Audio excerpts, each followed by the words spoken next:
Ils ont été reçus ce 4 juillet 2023 à Brazzaville par le secrétaire permanent du Conseil consultatif de la société civile et des ONG.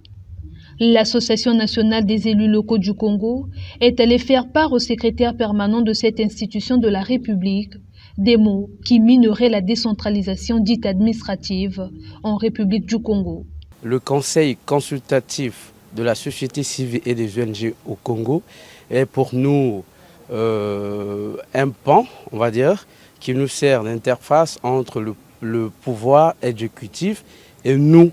dans le cadre de l'Association nationale des élus locaux. Et donc nous sommes venus exprimer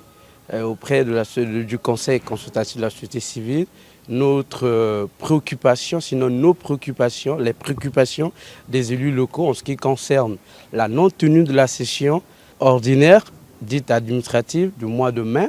Et nous sommes venus nous plaindre également du fait que, suite à la non-tenue de cette session ordinaire dite administrative, le gouvernement, c'est-à-dire le pouvoir exécutif, n'a pas fait une communication dessus. Et nous avions aussi abordé les questions liées à l'applicabilité des lois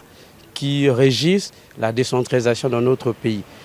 Dans le cadre du développement local des cités congolaises, l'ANELCO dit se joindre au pouvoir public afin d'apporter leur pierre à l'édifice et de sceller les obstacles empiétant ce secteur. Ainsi, elle appelle à une analyse rétrospective approfondie et responsable commune à ce sujet. Sefazé Wangi s'est dit satisfait de ces échanges et a rassuré ces derniers de relayer l'information. Le Conseil consultatif prend acte de nos préoccupations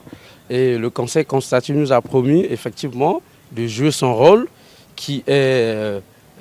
constitué, c'est-à-dire le rôle qui est dans la Constitution, de jouer simplement l'interface entre le pouvoir public et nous, la société civile, dans le cadre de l'Association nationale des élus locaux du Congo. C'est-à-dire le Conseil ne va pas traiter nos problèmes, mais le Conseil va simplement se rapprocher du ministère tutelle ou de la primature, et pourquoi pas de l'exécutif directement, pour essayer un peu de voir, le président de la République bien sûr,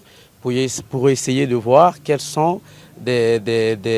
alternatives à pouvoir sortir notre pays de cette décentralisation qui, depuis plus de 50 ans, ne marche pas, puisque la décentralisation a été